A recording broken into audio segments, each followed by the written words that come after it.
fantastic museum to go to. The only problem is it's not open to the public because we've got all these exhibits on how to commit crimes, and of course we can't let members of the public see how these crimes are committed. So that one's is internal use only, I'm afraid, and we use it to train CID officers.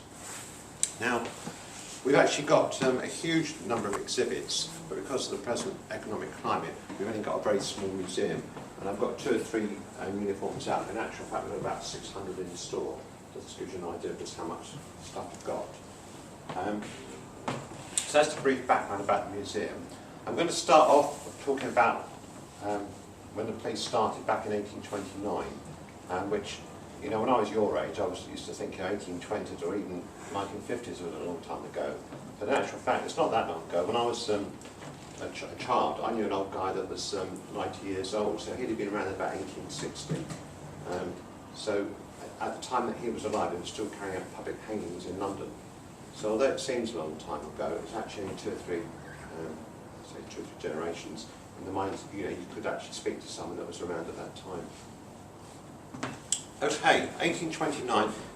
We like to say that's when police started in London, but of course the truth of the matter, there's always been some form of policing going on in this country ever since Roman times. In fact, we know that the Roman armies had military policemen. But the policing in the country was very disorganised. Lots of different systems in different parts of the country. It started in the 1800s. The present system of policing in London just didn't work. There were thousands of people flocking to London. And to give you some idea, in the east end of London, just around the Docklands area, it's described as being full of children running amok in the streets. And 60,000. Like our club. Yeah. 60,000 prostitutes alone just working in that east end of London. And you can imagine people living in real poverty, and pollution was terrible. You could hardly see on some days because it was so foggy with the smoke from the chimneys. And it wasn't healthy. People had a lifespan of about 2 years. If you lived in east London, it was particularly bad because you were drinking water out of Thames, which is in fact all the sewage going in West London. So people got cholera and typhoid. Really unpleasant times to live.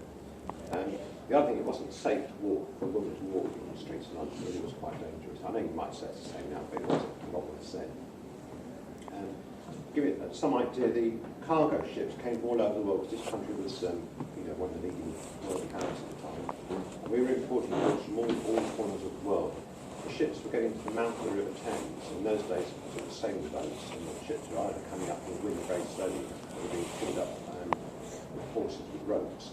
It took 2 or 3 days for a ship to come up the Thames.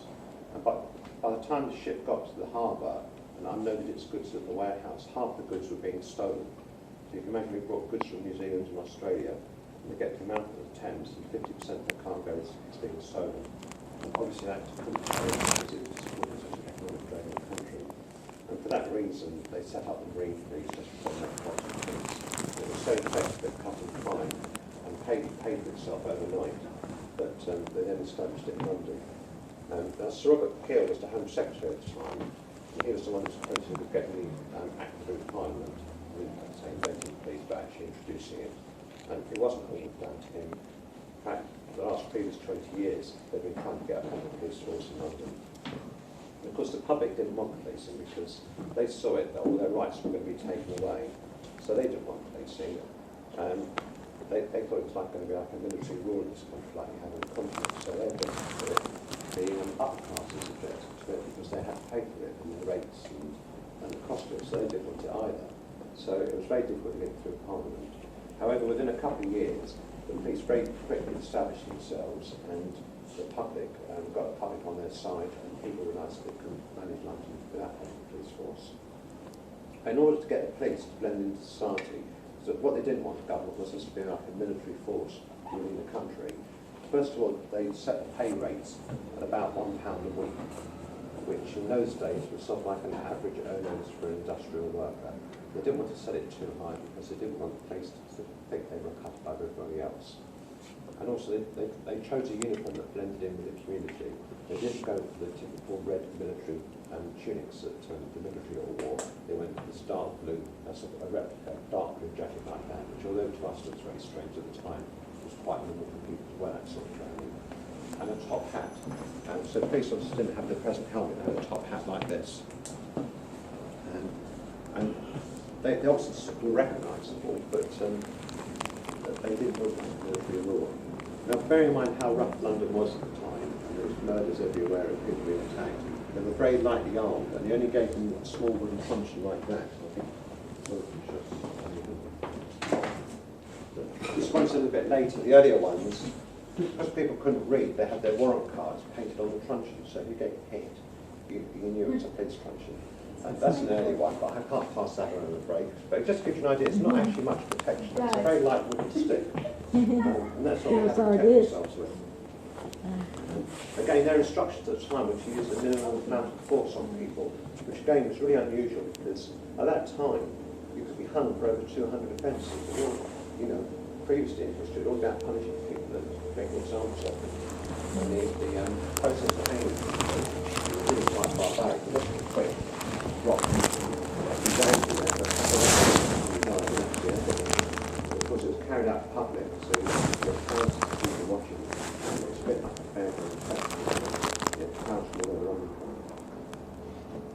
They tell me that the hangman used to take pity sometimes, and they used to let the wife of the person they're hanging and speed up the process and put him out of his misery by allowing her to swing on his legs. Can you imagine that? Absolutely barbaric. And the worst example we've got is a 10-year-old boy being hung for stealing a silk handkerchief. It was a nice handkerchief. Yeah, it's a bit much, isn't it? 10 years old. They used to, in those days, sentence lots of people to death, you know, just for stealing a loaf of bread or lots of things. Put them in prison, but they very rarely actually hung them, compared to the number of people that they put in prison. When they had, say, an outbreak of robbery, they would pick a couple dozen robbers out of prison and hang them publicly as an example to everybody. So although you got sentenced to death, quite often you won't actually hang them, just spend time in prison. So very different to today. And they didn't have whistles to start with. They hadn't been invented, or they weren't seem very good. In fact, we had something set called a rattle. And this is actually a Victorian rattle, so you had to carry this round in that hand. You can give that a go. If you give it a whack, just watch you not hit someone in the head with it. That. Just watch someone. Oh, yeah. Wow. Now, in fact, we had these for about 40 years, about 1869, and then they disappeared out of circulation. And they came back in for the First World War as an air raid warning, when the Zeppelins came over. And again, in the Second World War, they were on standby in case there was a gas attack on London. And that's the updated Second World War. And then again, probably 1960s and 70s, they think football grounds, and all the supporters used to have these to cheer on their team. It goes back to the old-fashioned, raising the hue and cry and chasing the criminal. That's where that comes from. What else we got? Oh yeah. I say we were lightly armoured. Okay. Harris, please help us take a check about the cover there. having a toy. Toy, isn't it? Yeah, it's like a toy, yeah. Where kids will be working. Whatever works. Okay. I'll get you to demonstrate this. And this is the sword. If you hold that, I'll just stand back cool. here. Be careful, the front of it is sharp.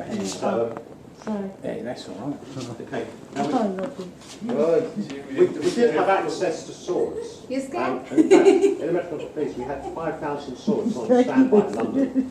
But just for drawing it out of the sheath, you'd be sacked when you did so, unless it was to protect your life or protect someone else's. You had a really good reason for drawing it. So not just using it, just drawing it out, you'd be sacked if it wasn't a good cause. And officers who got these out, I feel a bit nervous. Okay. Now, I can't find in the history books anything to show us that actually using them, chopping off people's arms. I'm sure somebody did get a whack occasionally. But in actual fact, we were so frightened of the injuries they would cause that we kept them blunted. If you feel that, it's actually not sharp. Still doing quite a severe injury. But I often go to talks across London, and I have to carry this with me in a suitcase. It's heavy, huh? It's quite heavy, yeah. Because I noticed when I was holding it, it's quite heavy. Yeah. So imagine that you have to really be strong over the. Well, I do worry sometimes going through, they do the knife checks at the police at the underground Yeah. station sometimes. I'm also wondering if I go through the same clothes like this, that they're going to see my bag, X-ray, and say, what you got in there? So just do it all night. No, you can't get. You can carry the big stuff, but not the small stuff. We actually used it last operationally in 1910. So again, it's only the last century. And it was still authorised. I checked actually, we had the riots the other side, but if I'm standing here by myself and I get a crowd of rioters coming up over the bridge, so what am I going to do? Because they're obviously going to smash this place up. So I thought, well, I wonder if I could grab a sword and that would be legal or not. So I checked the records, and in actual fact the Home Office withdrew it in 1935 as a weapon that police could use for public order. So it's not that long ago, is it? 1930s. Although I have to say, if that actually came into the rioters, I think I'd have drawn a sword and belt. Yeah, especially not my place. I've got to meet them. We bought our stores off the army, so they're either bought by the Bow Street runners that were around before the police, and we bought Bow Street runners. Some of them came from the Battle of Waterloo, and some came from Crimea, the Crimean War, from the Victorian wars. So, yeah, they were recycled. Right, that's the early Victorian starter police. You say police very quickly became popular because people realised that they did an awful lot to help them.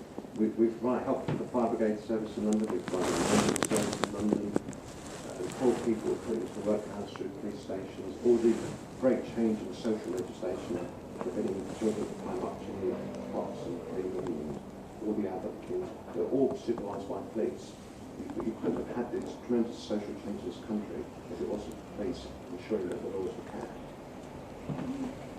The one thing, I apologise to you, the one thing we didn't have was we didn't have any women in the police force for about the first 100 years because it was considered far too rough a job and they'd be totally unsuitable for it. In fact, in 1919, we still say we do not want women in the police force. And the same senior officer also thought that having telephones was not a good idea either. And they resisted having 20 years having telephones put in the police stations because they thought it would be inconvenient and embarrassing for the public to phone up and interrupt the police in their work. And what change?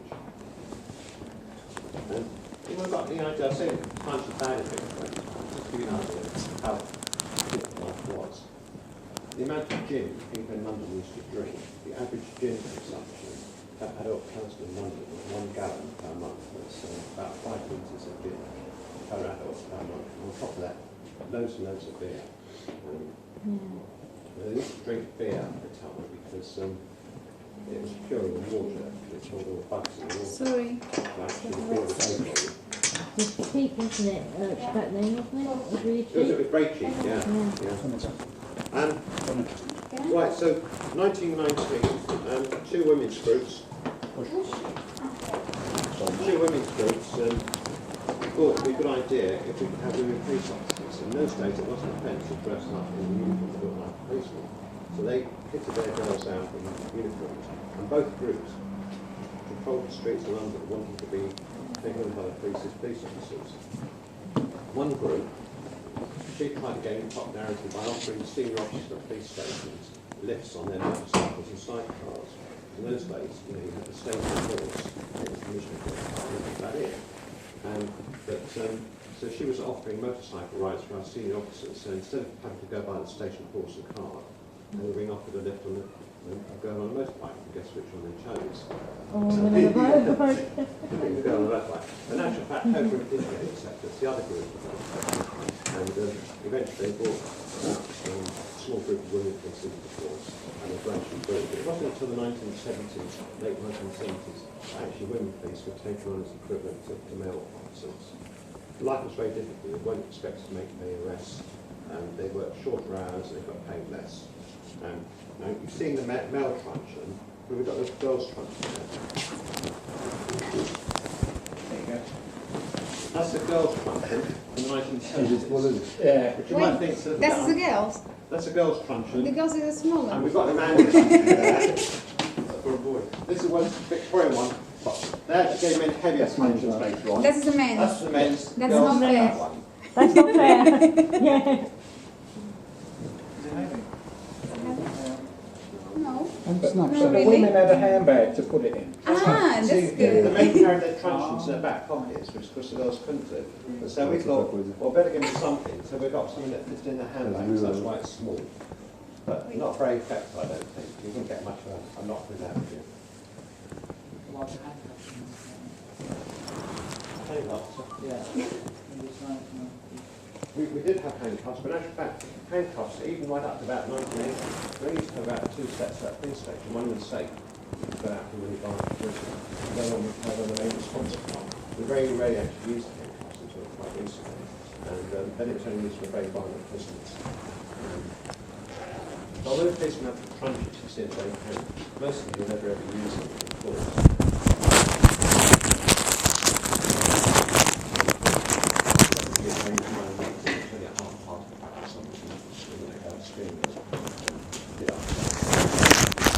I'm going to rest because you're late. One of the reasons why our commissioners didn't want to give women officers nice fashionable uniforms was that we spend a lot of money getting them a nice fashionable uniform. Within a few years, the fashions will change and we have to buy another set of uniforms and it costs a fortune. So the first uniforms were quite unflattering for women, but as it happens, they did change them. But they had them made at Harrods. The first women police officers were made at Harrods, so no expense spared. And over the years, as fashions changed, of course, we changed the style of the hats. But this 1920s when they started was that one. Then up to the sort of war years, they had this one here. Then after the war, 1960s, sort of kind of Beatles, we went to a mini skirt. Well, I say mini skirt, it was an inch over the knee, but considered quite risky then. And that hat, and then 1970s we had the one at the back, and then we've now got the latest one you see them wearing. A little bit here on telephones and Your taking for granted about the 999 system, but in fact the 999 system only came in the 1920s. And in those days, to get police, you had to either go to a local police station or phone Scotland Yard, and then you'd be put through.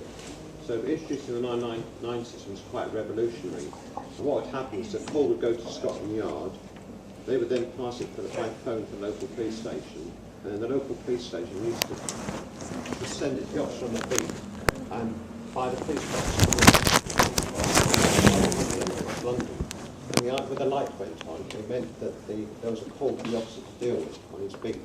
So if the officer was walking on his beat, the call in the police box and you go and deal with it. But the 999 system was a huge improvement, and that we were catering to start with. In the first year, we were starting to take up to 4,000 calls a month on the 999 system, so they thought it was worthwhile. Anyone got any idea today how many calls we take per day? No. It's about 14,000 calls per day. So you can see it's a huge increase in calls to police. Many of the calls aren't urgent. Remember that? Yeah. That's what you wanted to know, wasn't it? Is it? Yeah.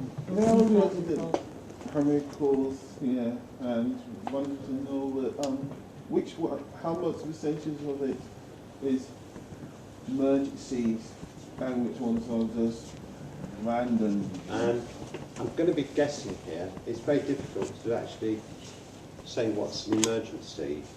I mean, my definition of emergency would be different from a member of the public's. I've had emergency calls for the most trivial things like, I've got a squirrel in my bedroom. I remember dealing with a call to that. A woman phoned up, a young woman, say she's got a squirrel in her bedroom on Sunday morning.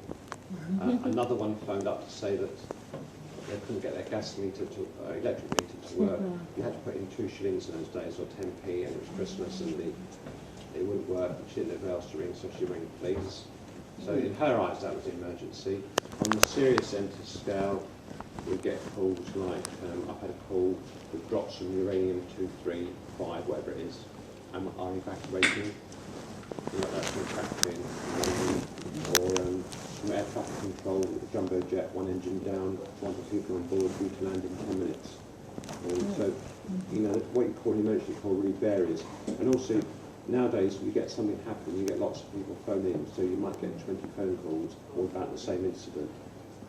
I remember once, Earls in Putney High Street, where the brewery used to deal with their deliveries by horse, or a lot of them. And it was in the rush hour, bottle time. The motorist horned and gave fright to the 2 horses pulling the horse and cart. He then charged down the high street causing accidents.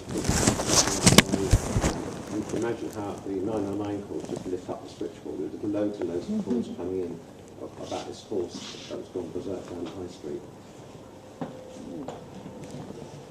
Uniforms, they've changed a bit. They're quite heavy, the old police uniforms. That's a jacket from the Victorian era. It's quite heavy, but That's for men. okay. Now, Victorian people are actually a lot smaller than what we are today because their food and diet is different. And it's quite difficult to find someone that can fit that. But if there's someone here that's a bit small frame, probably you'll get it. You probably can try it on. I'll probably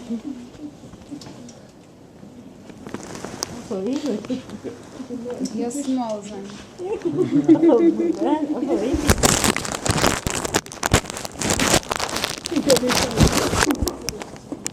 Wow. About the size. It's quite good. Dashing. It's quite good. Try doing it up and get the real fit of it at the top button there. Roll. There you go. Yeah, that's right. That's the top one, yeah. Yeah.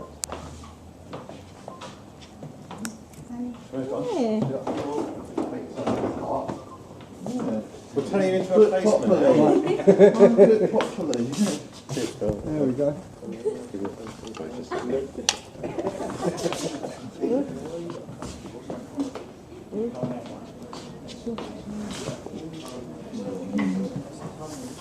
Well, you never make a policeman if you can't get dressed, Annie. Okay. Now what you might notice about his uniform, it's designed in those days to make him stand up straight. If you look at him, with the collar, if it's done up tight, with the very top bit there, would actually make you stand up straight. So you're already starting to look more like a policeman. And we'll just put the finishing touch on. Very good. Right, Clive, take a step back for me, please, mate. Yeah. Right, hang on a minute, gents, let's get a good one. Yeah, exactly. Alex, can you edge out the picture? Perfect.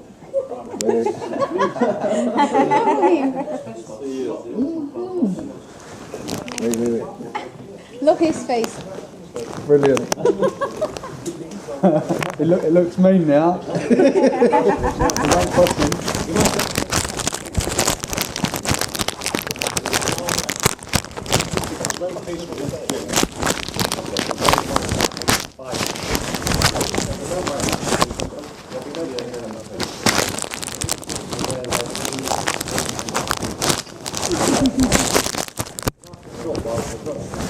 Black man. So they wanted to differentiate between policemen who were off duty and on duty. So if they had the black and white armband on, it meant they were on duty. So this carried on to 1960. In fact, to walk home, in your uniform in those days, take the armband off to show off duty and go in the pub and have a drink.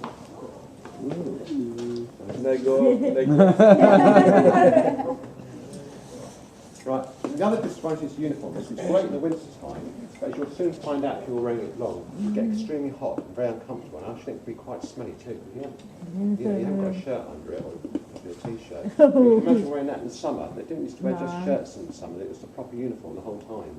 And to walk around for 12 hours a day, really tough job. Getting too hot. Okay, take it off there. If anyone else wants to have a go, you can, but don't force the buttons, please, because it is quite an old one, that. Try the hat. Try the hat.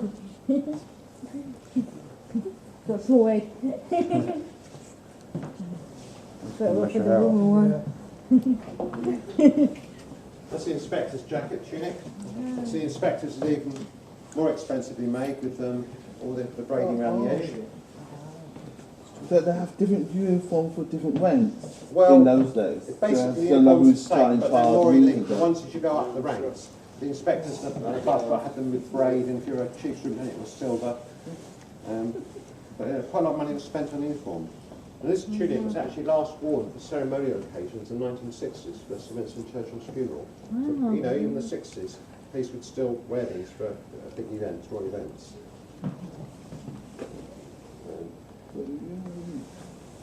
But compared to the modern police, they're well made. Just so the girls don't feel left out, I better get you out.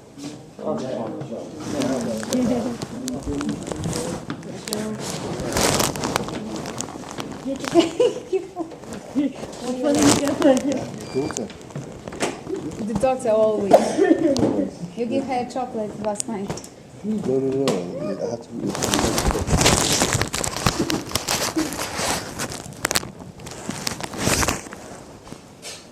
You're gonna see what you. I'm gonna live in your home. And then we go straight to school. And then you mine's in school and you're in school. Six is one. Famous designer Norton Hartnell. That's Louisa's size. It's a baby uniform. That's just after the Second World War, ladies one. And Superintendent Baby designer. But by then they've done away with GTO band. Is this going to fit you? Probably fit her, she's got more boutique than me.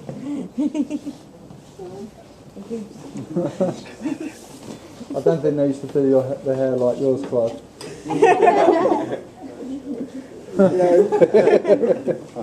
It's quite a nice jacket actually. The girls It is come today, lovely. they would like to wear that because they say it's comfortable and it's Yeah, it's something we wear quite now. stylish. Actually, it's something we wear That's now. actually 60 years old, those tunics. Wow. It's quite stylish. It's warm. Wow. Nice and warm. Looks like. Yeah, it's my jacket we wear That now. would be warm with a Don't blouse take under, it a off white blouse anymore. underneath it. Don't take it off. Wow.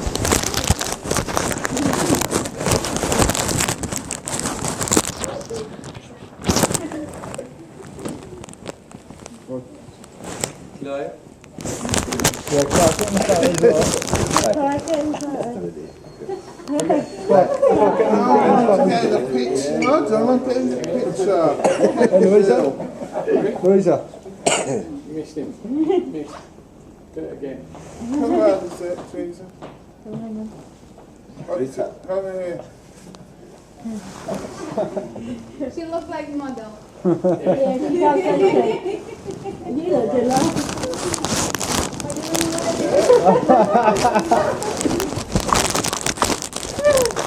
That's good.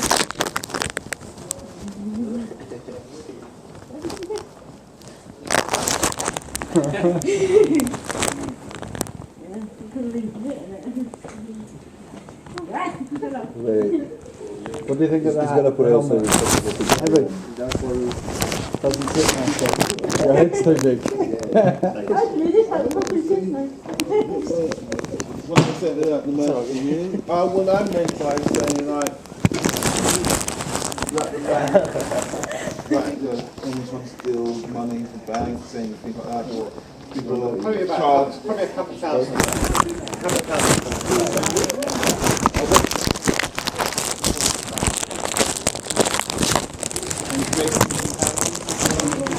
They've really made about 2,000 notes on sale.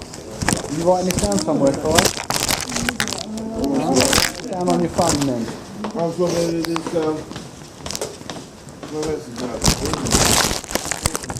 Okay. Gets a bit tight up there, so over there we've got one of the early cameras, and that sort of camera was used to Jack the Ripper's thing. Well, that wasn't a police camera, so we pulled out local photographers in those days.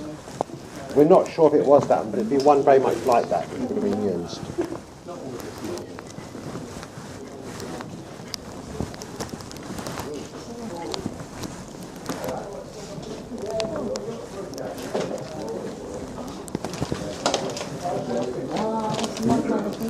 Sonia, would you mind spinning Leslie around so that she's facing back into the room? And then that way you can see everything as Neil's talking. So over here, in the 1960s, we didn't have computers in the place. We used to try and make up. Guys, come round, Louisa. Come on, much more to learn. Come on, Clive. Right, no, all of you probably own computers, but in the 1960s they weren't around.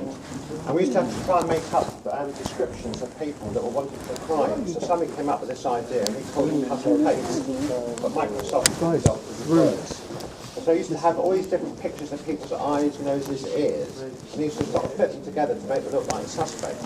And this is how it was done here. You can see a sort of example there. And we'd actually get people that looked quite like the suspect, and people were arrested and found guilty for offences based on these cut and paste pictures. But it's totally different today, where it can be done in seconds. And the old system is really quite painstaking. The only other thing I can show you here, the mounted branch, their swords were slightly different shape. And that was because if you're up high, that gives a better cutting stroke, apparently. So their swords are sabres. This here is what we used to use to pull people off on the mud flats on the Thames. You go into the Thames estuary, where the tide's out, it's very muddy, and you can actually get trapped in it.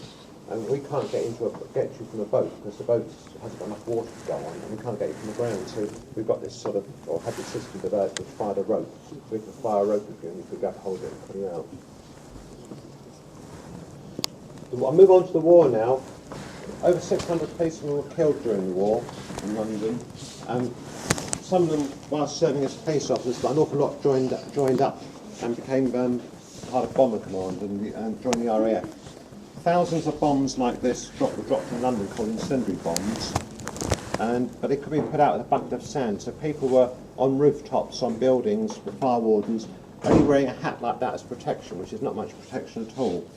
And you can say these incendiary bombs could be put out quite quickly. It used to save a lot of fires. The trouble is you never knew it was an incendiary bomb or a high explosive bomb. And a high explosive bomb, would just flatten a building and send shards of red hot molten metal through the air and just cut you to pieces. So extremely brave to be standing up there on buildings and out on patrol during bombing raids. And we all carried gas masks during the war. Because they were fearful that Germans would have dropped a gas attack on London. And the other thing we had printed up was the instructions what to do when the Germans land on the Kent beaches. We were actually prepared for the Germans landing in this country. It was expected that's what they were going to do. And the instructions now are quite laughable. The first job of police officers was to stop all public entertainment, and particularly to stop all football matches. So the Germans have landed on the Kent coast, and the first job, stop football matches and stop public entertainment in London. And then people were going to be evacuated northwest. Other instructions include hiding the pedals from pedal cycles to stop the Germans cycling up the M2, or A2 as it was then, and also hiding the valves of radio sets so they could be no use to the enemy. But it's just, I find it quite remarkable that we'd actually printed up the instructions all set to go. Equally, in the 1960s and 70s, we've got all the instructions for a nuclear war in this country. And all the leaflets are printed, ready to go, and even in 70s and 80s, we knew about the food stocks. There were food stocks in this country of biscuits that you'd be given for 3 months after a nuclear attack, fire engines under deep cover underground. It was all prepared, and the police were very much involved in that. We were all trained how to read Geiger counters and radiological stuff and so on. We're just going to go, we've got the sirens. We used to have the sirens at police stations in the Second World War, and right up to the 1980s, we were connected to the Ministry of Defence, and if the order came through to sound the sirens, we would sound them, which would give you 4 minutes' notice. We've got one here.